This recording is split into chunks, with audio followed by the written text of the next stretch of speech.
El profeta Amós, según el capítulo 1, versículo 1, dice que era pastor en Tecoa. Las palabras de Amós, que fue uno de los pastores de Tecoa, que profetizó acerca de Israel en días de Usías, rey de Judá, en días de Jeroboam, hijo de Joás, rey de Israel, 2 años antes del terremoto. Entonces ya nos ubicamos que Amós era un profeta en los tiempos de Jeroboam, rey de Israel, y de Usías, rey de Judá. Tengan pendientes estos datos. Estos detalles se aparecen en la Biblia, por algo será. Así que estén pendientes. Dice Amós capítulo 7, versículo 14 y 15. Dice el 14: Entonces respondió Amós y dijo a Amasías: No soy profeta, ni soy hijo de profeta, sino que soy boyero y recojo higos silvestres. El boyero no significa que vende bollos, sino que era criador de bueyes o criador de ganado, o trabajaba cuidando vacas, para que seamos más. Y Jehová me tomó de detrás del ganado y me dijo: Ve y profetiza a mi pueblo Israel. En primer lugar, este hombre, este personaje llamado Amós, no era un hombre culto, no era un hombre preparado, no era un hombre estudiado. Era alguien que sí estaba ocupado cuando fue llamado por el Señor a ejercer un liderazgo, o más bien un ministerio profético.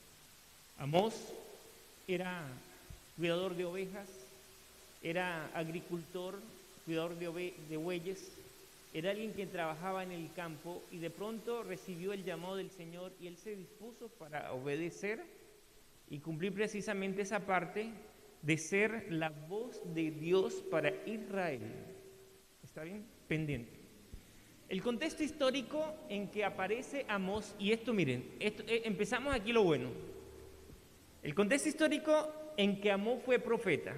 Amós fue contemporáneo de Jonás y Oseas.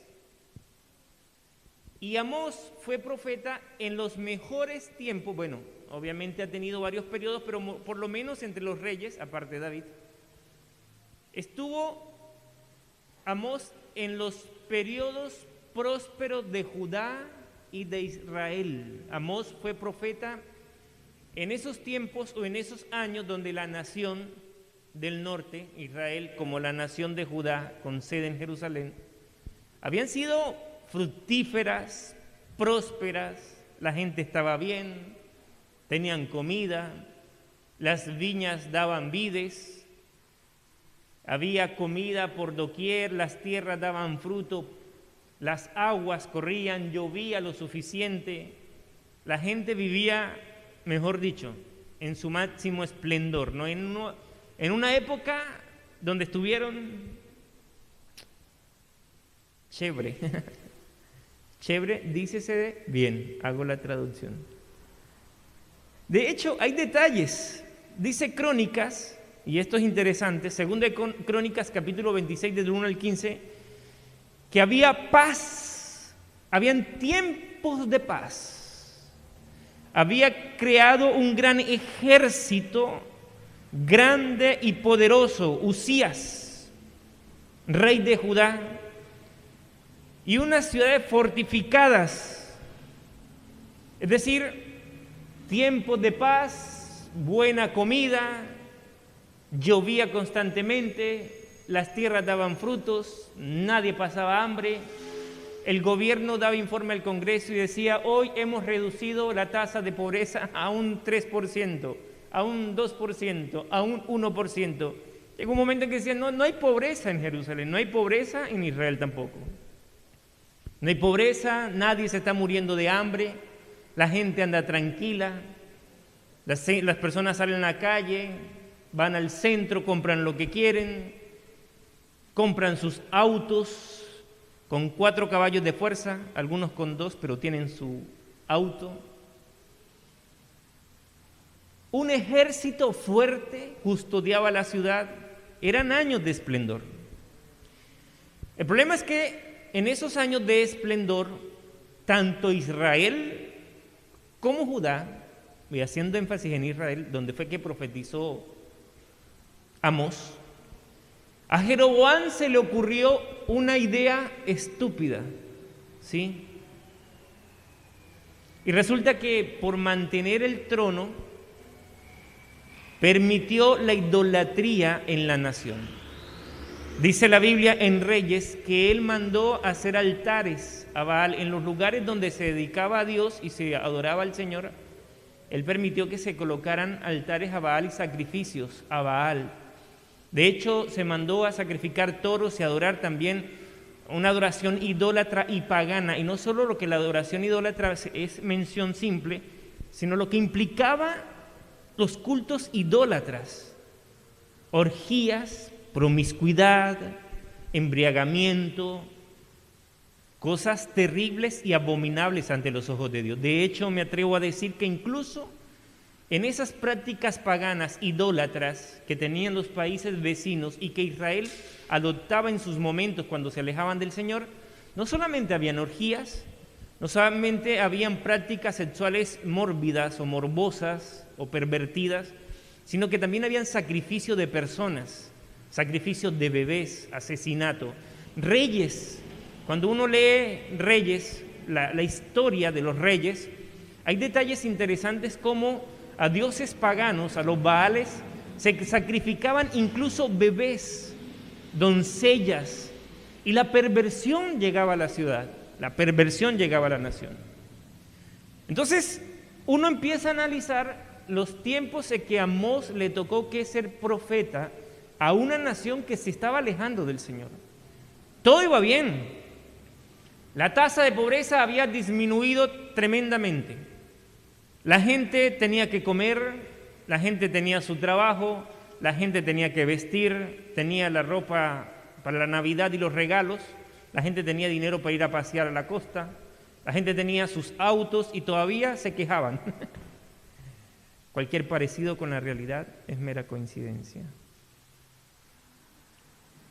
No habían días en que pasaran sin comer. El problema es que cuando hay tanta comodidad, escuche esto, cuando hay tanta comodidad, cuando hay tanta abundancia, el ser humano tiende a olvidarse del dador de la bendición y empieza una complacencia egoísta de los placeres y a olvidarse del dador de la vida y de las bendiciones. E Israel y Judá estaban cayendo en semejante pecado. Ahora, como había prosperidad, como había comodidad, como había abundancia, se estaban olvidando del dador de la abundancia, de la vida, de la lluvia, de que la tierra diera frutos, y empezaron a cometer pecados abominables ante los ojos del Señor. Ahora el Congreso empieza a establecer leyes diciendo: no, aquí no necesitamos de Dios, el país le está yendo bien, la economía está funcionando, la gente tiene trabajo, el sistema de salud funciona, el sistema de educación funciona.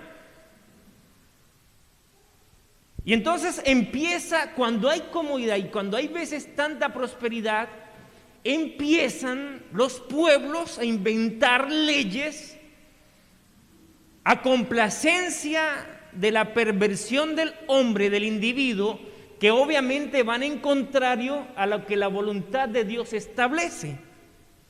Para Israel fue una adoración idólatra a becerros, a toros, a baales.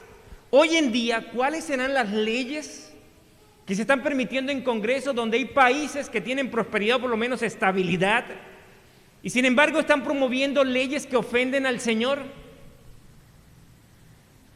Entonces Dios levanta a un profeta en semejante situación.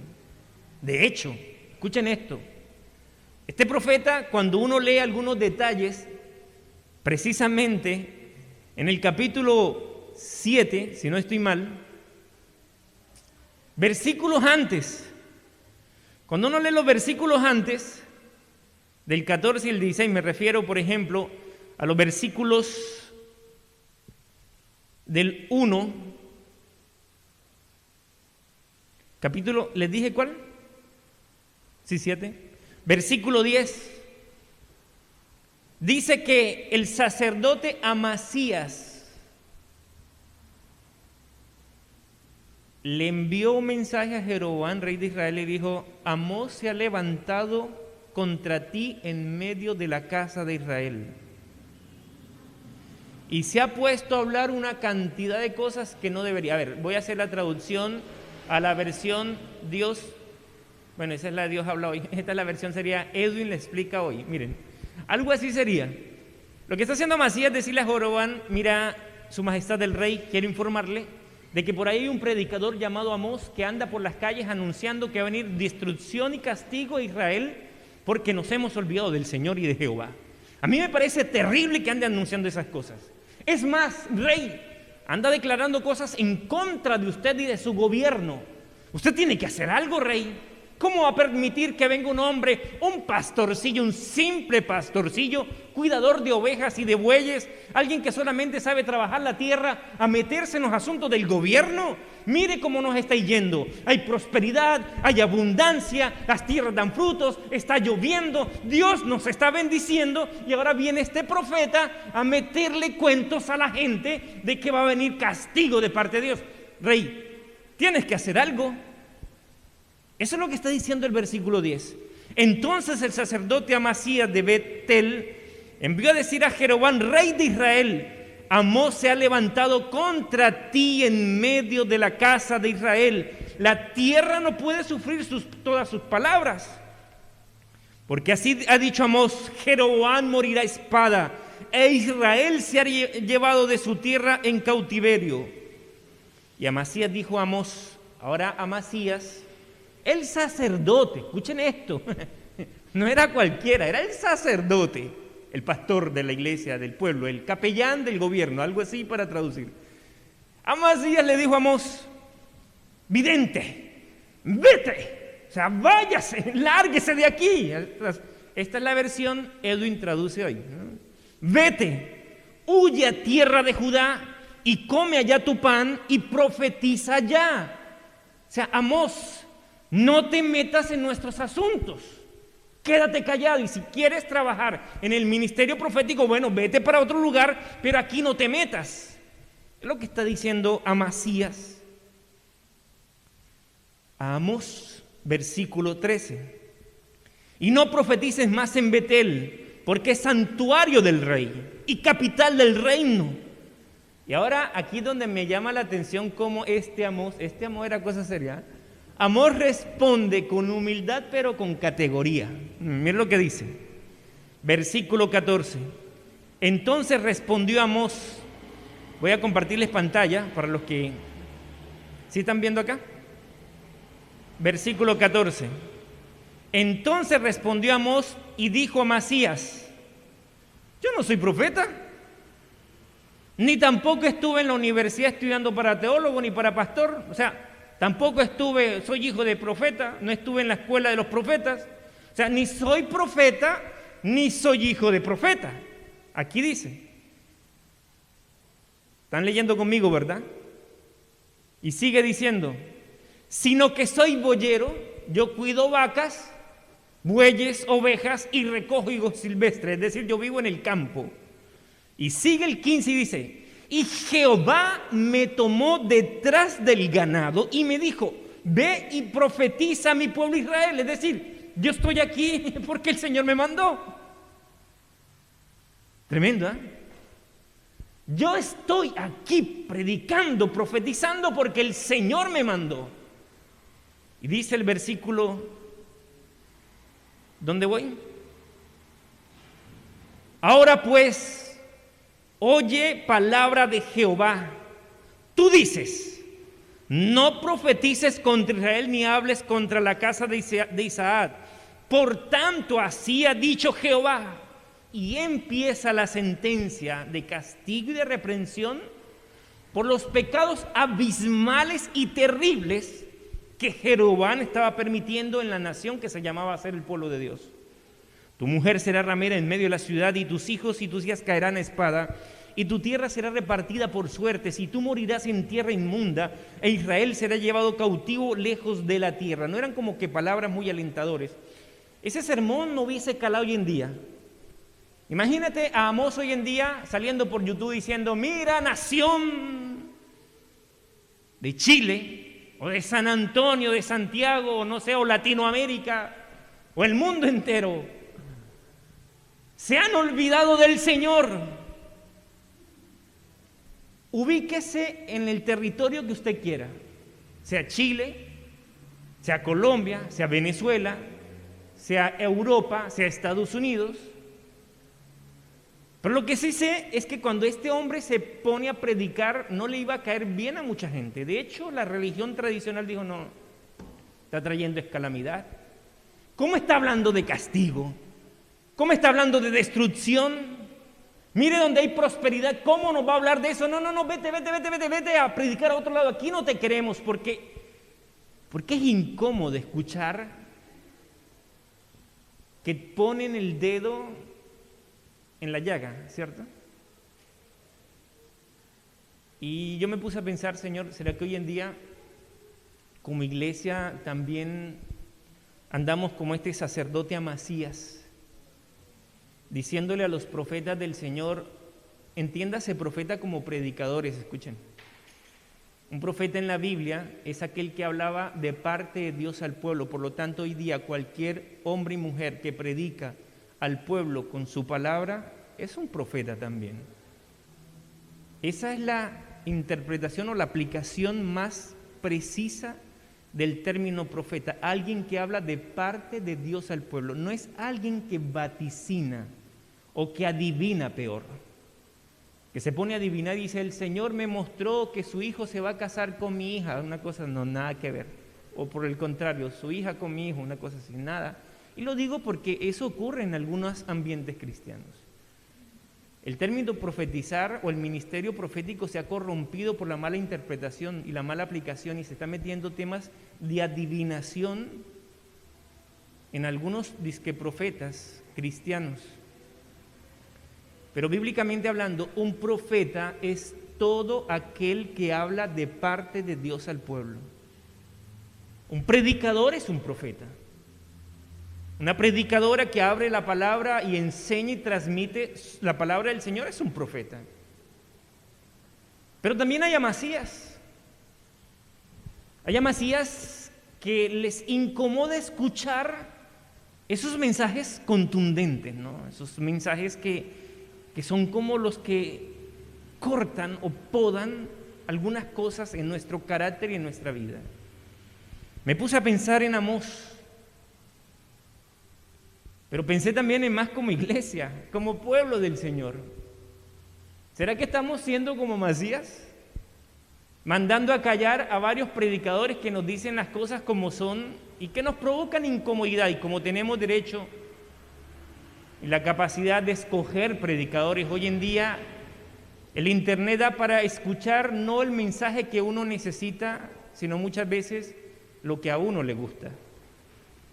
Yo no estoy diciendo que sea malo, ¿no? Pero no siempre lo que a ti te gusta es lo que necesitas. Entonces, el tema de hoy en día de la sobreinformación o de tanta información es que precisamente el creyente o el miembro de iglesia o el cristiano es fácil buscar en internet, YouTube y escuchar al predicador que le gusta sin saber o sin pensar que muchas veces Dios pone Amós que hablan duro, pero es lo que uno necesita escuchar. Hace 50 años, cuando no existía YouTube, los que veníamos a la iglesia un miércoles o sábado nos tocaba que escuchar al que estaba en la lista. Y desde que empezara hasta que terminara. ¿Se acuerdan?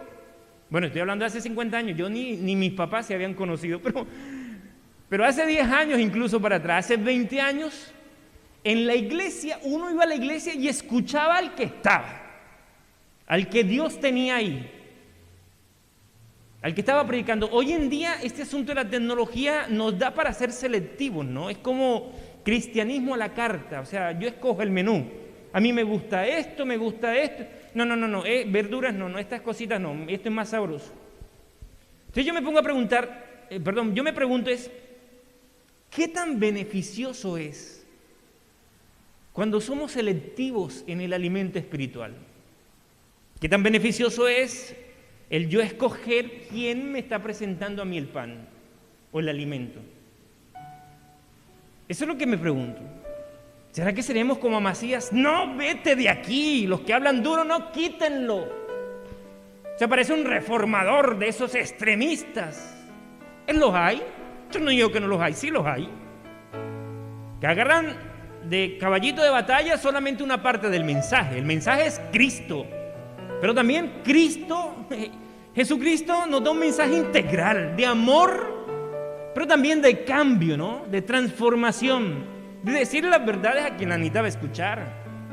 Y siempre he creído que Dios no nos trata como merecemos, sino como necesitamos.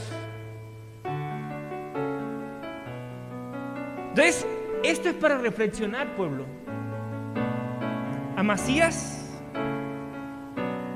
y aparece entonces la humildad del profeta. Mire, me risa. Yo me imagino a Amón, ¿no? Mire, yo no soy profeta. Yo tampoco fui a una escuela de profetas, sino que el Señor se apareció allá donde yo estaba trabajando y me dijo, mira, ve a profetizar a Israel y aquí estoy. Así que... Y dice la Biblia que Amós empezó a hablar. Y mire, aquí se pone la cosa buena. Escuchen esto. Hay un mensaje contundente de parte del Señor a Israel. Y lo vamos a leer, está en Amós capítulo 4, versículo 6 en adelante. Amós capítulo 4, versículo 6 en adelante. Dice acá. Escuchen esto. Es más, yo lo subrayé. Esta versión es la Reina Valera del 60, la que usted también tiene.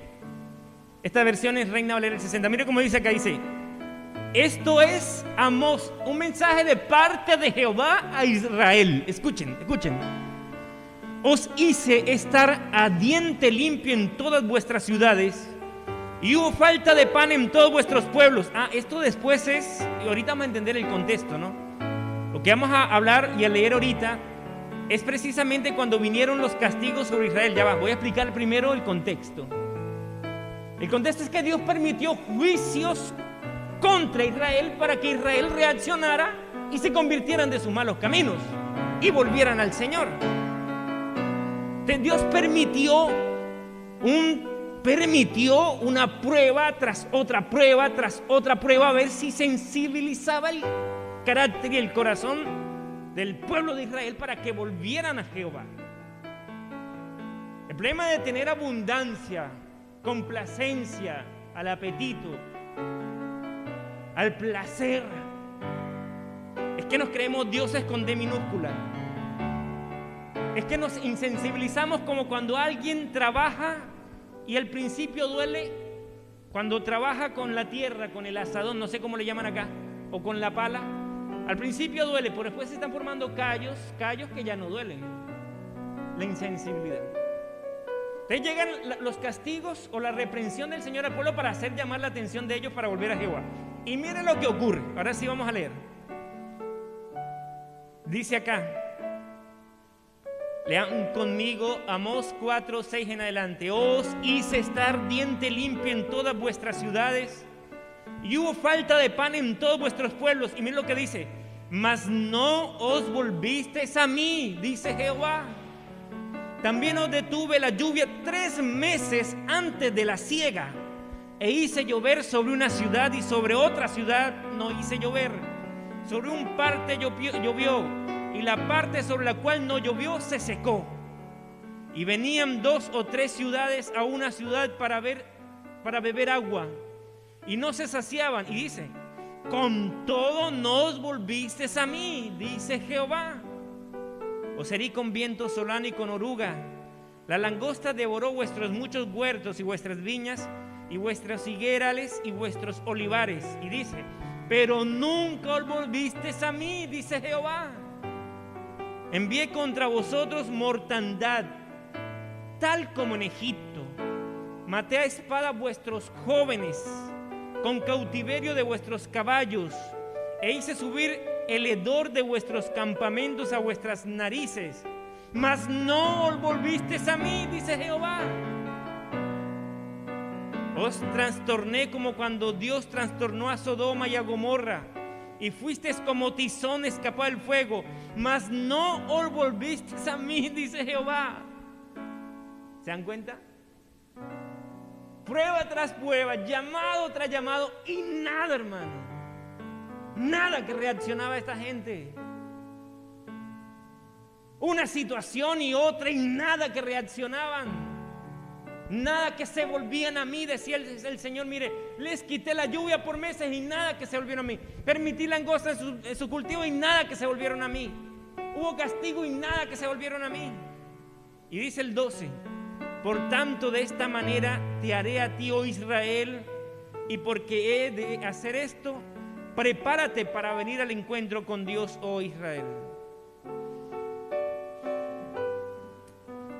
El pecado más terrible es el pecado contra el Espíritu Santo, dijo Jesús. Cualquier pecado puede ser perdonado, dice. De hecho, incluso hasta que se metan conmigo, dijo Jesús. Se pueden meter conmigo y maltratarme y todo, y cualquier pecado es perdonado. Si alguien cometió asesinato, lujuria, mentira, cualquier pecado es perdonado. Pero hay un pecado que no tiene perdón, y es el pecado contra el Espíritu Santo. Mateo 12:32 dice: a cualquiera que dijera alguna palabra contra el Hijo del Hombre, le será perdonado, pero el que habla contra el Espíritu Santo no le será perdonado, ni en este siglo ni en el venidero. Y la pregunta es: ¿cuál es el pecado contra el Espíritu Santo? ¿Y sabe cuál es el pecado contra el Espíritu Santo? La incredulidad. El pecado contra el Espíritu Santo es insensibilizarse, es ponerse duro, es no creer. Es cuando el Espíritu Santo empieza a llamarte y tú al principio sientes el llamado. Cuando haces cosas que no debes, sientes el cargo de conciencia, el dolor de fallar. Pero cuando alguien sigue cometiendo pecado, al principio duele, después duele más o menos, y si sigue cometiendo pecado ya deja de doler. Poco a poco ya el dolor baja, sentimiento de culpa no existe. Llega un momento en que se llega al descaro, y cuando se llega al descaro se comete pecado como si fuera algo normal y común. Ya se hace como si fuera parte de la vida. Y ese es el pecado contra el Espíritu Santo, el ser incrédulo, es decir, la insensibilidad a la voz de Dios. Ya no se siente el llamado, ya no se siente el cargo de conciencia, ya no se siente la voz de Dios hablándote al corazón, diciéndote: mire, lo que estás haciendo está mal, arrepiéntate y busca al Señor. No, ya no. Cuando alguien escucha un mensaje 1, 10, al principio siente cuando Dios llama. Al principio el Señor cautiva el corazón, al principio enamora, pero son esas personas que ponen a esperar al Señor. No después, no después, no después, y vuelven a escuchar el mensaje y no después, y vuelven a escuchar el mensaje y no, ahora no, y vuelven a escuchar el mensaje. Llega un momento en que el mismo mensaje, ya sé qué van a decir, eso ya lo he escuchado en otras ocasiones, no es la primera vez que me lo dicen. Pero ya baja el impacto en tu corazón. ¿No será que estás cayendo en este pecado tan terrible que es la insensibilidad? Y eso no solamente pasa para los de afuera, también pasa para los que estamos adentro. Yo creo que el mayor peligro de un cristiano cuando tiene años en la iglesia es volverse incrédulo. Pensamos que no. Mire, si hay dos pecados con los que Satanás quiere destruir a un cristiano, es el desánimo y la incredulidad. No es el adulterio, no es la promiscuidad, no son pecados morales como que el borracho, el licor, no es la infidelidad, no es ningún pecado moral. Mire, todos esos tienen perdón. El problema del pecado es las consecuencias que trae, ¿no? Pero hay dos con los que Satanás trabaja: llevar a alguien a la experiencia del desánimo, a la experiencia de la insensibilidad, aunque tenga años en la iglesia. Ese es el problema. Israel llegó un momento en que le pasaba una cosa y no volvían a Jehová. No volvían a Jehová. Ya nada les llamaba la atención, ya no había, por muchas situaciones difíciles que estuvieran viviendo, ya no había algo que llamara su atención. Qué tremendo, ¿no? Y qué peligroso también. Que te estén pasando cosas una y otra, prueba tras prueba. El Señor llamándote, te llamó por las buenas, ahora permite situaciones difíciles para llamar tu atención. Y tú todavía no quieres volverte al Señor. ¿Hasta cuándo? ¿Hasta cuándo? Ahora, mire lo que sigue diciendo en Habacuc. Dice la Biblia que Amós empezó a predicar: vuélvanse a Jehová, oh Israel, dejen de cometer pecado y abominación, arrepiéntanse de sus pecados y busquen al Señor, búsquenlo para que vivan. Y hay una cosa, dos que me llamaron la atención. La primera, Amós capítulo 8 versículo 11. Esto es una profecía, escuchen esto. Esto es una profecía. Se aplicó en los tiempos de Israel y se aplicará para nuestros tiempos. Escúchelo. He aquí vienen días, dice Jehová el Señor, en los cuales enviaré hambre a la tierra. No hambre de pan, ni sed de agua, sino de oír la palabra de Jehová. ¿Están leyendo conmigo? Amós 8:11. He aquí vienen días, una profecía que se aplicó en los tiempos de Israel, pero está vigente para nuestros tiempos. Dice Jehová el Señor, en los cuales el Señor dice: enviaré hambre a la tierra, no hambre de pan ni sed de agua, sino de oír la palabra de Jehová. Es decir, en otras palabras, va a llegar un momento de crisis en el mundo donde la gente va a querer escuchar la palabra del Señor y volverse al Señor, pero ya no se va a poder hacer nada. ¿Y sabe cuándo va a ocurrir eso? Pronto. Le voy a explicar más o menos los acontecimientos en breve. Dios va a utilizar la iglesia para dar el último mensaje de amonestación al mundo, a los cristianos sinceros y fieles. No voy a utilizar denominación, porque en realidad Dios tiene gente sincera y fiel en muchas iglesias. En los pentecostales, en los bautistas, en los católicos, en los adventistas. Cristianos. Vendrá un tiempo en que esos hombres llenos de Dios y llenos del Espíritu Santo, conociendo la verdad, predicarán lo que dice las Sagradas Escrituras y darán el último mensaje de amonestación al mundo. Eso se le llama el fuerte pregón. Simultáneo a eso, la iglesia cristiana, el pueblo de Dios, será zarandeado. Mientras que algunos entran por el fuerte pregón, otros saldrán, porque no estaban ni aquí allá, estaban tibios, no estaban ni fríos ni calientes, se mantuvieron. Pero el zarandeo, vendrán pruebas que zarandean. El pueblo de Dios se preparará, recibirán el poder del Espíritu Santo y empezarán a predicar. Paralelo a eso, ocurrirán acontecimientos políticos en el mundo, movimientos en contra de las enseñanzas bíblicas establecidas por gobiernos y por leyes en el mundo. Acuérdese de eso. Habrán leyes que contradirán o llevarán la contraria a las enseñanzas del Señor. De hecho, ya se está en entrenamiento, ya hay prácticas, ya hay gobiernos que están poniendo a prueba leyes que Dios no quiere, pero las están poniendo. Estamos en proceso de entrenamiento por lo que se viene. Pero la cosa se va a agudizar. ¿Sí? Va a haber una crisis en la naturaleza. Hay una escritora cristiana, Elena de White, dice, la profetiza del Señor, que la naturaleza será convulsionada en el tiempo del fin a medida que se llega a la crisis. Es decir, lo que ustedes ahorita ven como noticias, tragedias y destragos, a medida que pasa el tiempo, la crisis se agudizará. Entonces, la iglesia llena de Dios, llena del Espíritu Santo, predicará el último mensaje al mundo. Mucha gente va a aceptar, otros no. Los que estaban adentro saldrán, los que estaban afuera entrarán. Pero la gente tendrá que escuchar que Jehová está haciendo un llamado para que vuelvan a Él y se preparen para su segunda venida.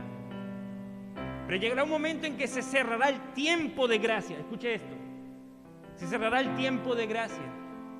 Sí. Porque cuando Noé y el diluvio cayó en los tiempos de Noé, no fue que se cerró el arca y al minuto cayó el aguacero. No.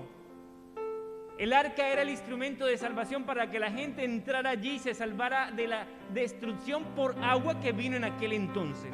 El único lugar de salvación era el arca y tenían que entrar para ser salvos. Pero nadie quiso hacer caso, por lo menos pocos. Bueno, en realidad fueron 8. El arca, pero cuando entraron al arca y se cerró la puerta, no fue al momento en que cayó los juicios o el aguacero terrible. Pasaron 7 días. Es decir, la puerta se cerró hasta que cayó días después el juicio, en el tiempo del fin. Se cerrará el tiempo de gracia, sí. La predicación del evangelio se dará, pero llegará un momento en que ya no tendrá efecto. La gracia se cerrará. Y después caerán las 7 plagas postreras. ¿Sí? 7 plagas que aparecen en el libro de Apocalipsis. Y esos son los juicios de Dios sobre un mundo y una humanidad alejada del Señor y respetuosa de las cosas de Dios. Y es en ese momento, cuando caigan las plagas, en que la gente va a querer decir: ahora sí queremos escuchar palabra de Dios. Ahora sí queremos escuchar el mensaje de Dios. Ahora sí queremos volvernos a Jehová. Eso es lo que se refiere a Amós 8:11, perdón. A eso se refiere Amós, dice: cuando enviaré a la tierra no hambre de pan ni sed de agua, sino de oír la palabra de Dios. Se refiere a esos momentos críticos de la historia de la humanidad, donde vendrá una crisis tan terrible sobre el mundo que la gente va a querer escuchar palabra de Dios. ¿Pero ya para qué? Ahorita hay tiempo de gracia, ahorita hay oportunidad.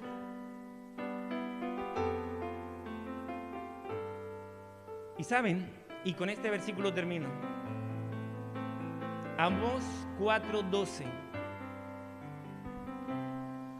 dice: por tanto, de esta manera te haré a ti, oh Israel.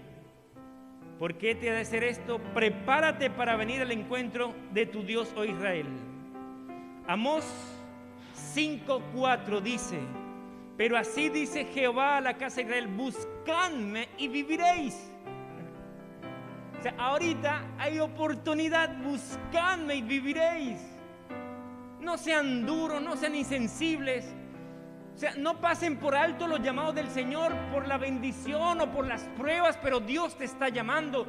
Cuando te bendice o cuando permite pruebas de alguna u otra forma, el Señor te llama, pero tú tienes que tomar una decisión de acercarte a Él.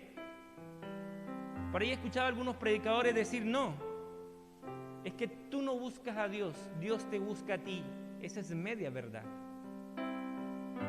Sí es verdad en la parte en que Dios me busca, pero también hay una parte que a mí me corresponde: buscar al Señor. Amós dice: buscadme y viviréis. Dios te busca, pero tú también tienes que tomar un paso de fe y avanzar para aceptar el llamado del Señor. Buscad al Señor, acercarte a Él. Dice acá: es tiempo de buscar al Señor. Ahorita aparentemente hay prosperidad, aparentemente. Pero llega un momento en que, más que ver para alrededor porque nos provoca desánimo, hay que ver hacia el cielo para recibir la fortaleza y seguir adelante. Ahora, no es que sea un profeta del desastre. Bueno, así le dijeron a Amós, ¿no? Vete. No, ese mensaje, cuando tú lees Amós, léete, son 9 capítulos, interesante. No, Amós, habla bonito. ¿Cómo te vas a poner a decirle eso a las visitas, a los amigos de Esperanza? No. Más bien habla de que de que todo es bonito, de que todo es amor, de flores. Yo creo que ustedes como yo queremos que nos digan las cosas como son.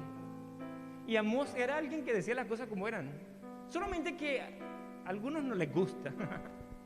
Porque es que en la comodidad, o sea, en realidad no es que no nos gusta escuchar las cosas como son. Es que en el momento en que estoy, como que no es el momento apropiado.